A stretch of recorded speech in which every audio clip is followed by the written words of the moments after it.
Have you ever been scrolling through social media and suddenly someone else's life makes you look at your own a little differently?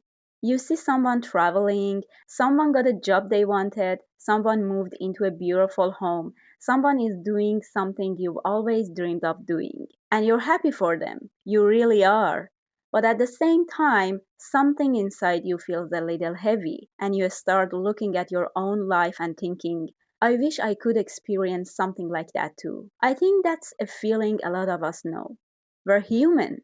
We experience so many different feelings. Sometimes we know exactly what we're feeling, and sometimes we can't even explain it. But when it comes to this, I don't think it's always about jealousy. Sometimes you're not looking at someone and thinking, I want to be you.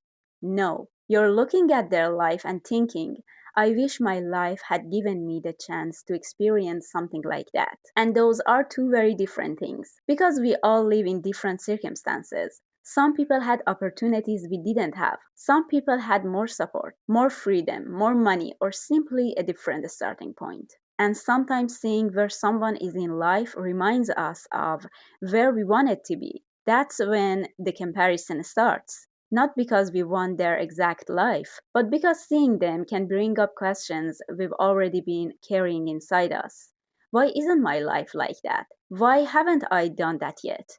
Why am I still here? And honestly, those questions can hurt, especially when you know that some things weren't completely in your control. And then there's another kind of comparison. Sometimes we're not even comparing ourselves to other people. We're comparing ourselves to person we thought we'd be by now. I thought I'd have my dream job by now. I thought I'd have traveled more. I thought I'd feel more confident. I thought I'd know what I'm doing with my life by now. And ouch, that one hurts. Because it's hard when life doesn't happen the way you imagined it would. You can genuinely be happy for someone else and still feel sad about your own situation. Both feelings can exist at the same time. You don't have to feel guilty about that. But here's what I want to take from all of this. Someone else's life doesn't tell you everything about yours. Just because they got somewhere before you doesn't mean you're failing. And I know that doesn't magically fix the feeling. It doesn't suddenly give you more opportunities. It doesn't change your circumstances. But what if, instead of using someone else's life as proof that we're behind, we use that feeling to understand ourselves a little better? Instead of asking, why don't I have their life? We could ask, what is it about their life that I want for mine? Not exactly like theirs, like mine. Someone traveling might make you realize that what you really want is freedom. Someone with a beautiful home might remind you how much you want a place that feels like your own. Someone doing work they love might remind you that you want to feel excited about what you do. And once you know what you're actually longing for, you can bring your attention back to your own life. Not to fix everything overnight, not to pretend everything is fine. Just to ask yourself, what's one small thing I can do toward that? Maybe you can't travel right now. That's okay. You can still start thinking about where you'd love to go someday. Maybe you can't have your dream home right now, but you can start imagining what you want your own little space to feel like. Maybe you're not doing your dream job yet, but you can start learning something that moves you a little closer to it. Some things take time, and sometimes the circumstances really are difficult. I don't want to pretend a positive thought can magically change that, but I also don't want comparison to convince you that your story is already over. Because when you look at someone else's life online, you're seeing what they have chosen to share. You don't see every step they had to take to get there. You don't know what their life looked like before that moment. You don't know what they struggled with, what they gave up, or how long they had to wait.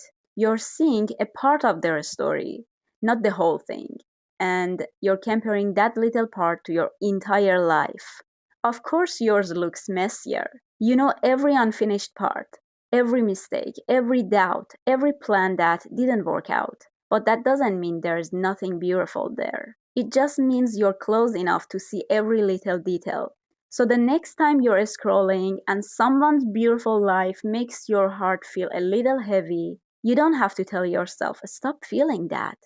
Just pause for a second and ask, what is this reminding me that I want?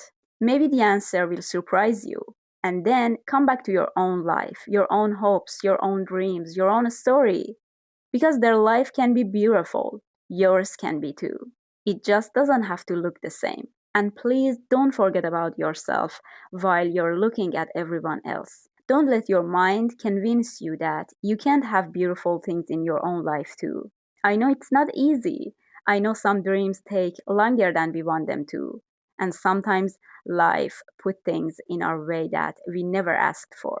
But please don't give up hope, my friend. You deserve to experience some of the things you've been hoping for too.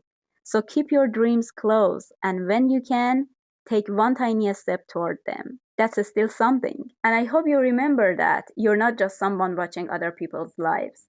You have a life of your own too. Don't forget to live it.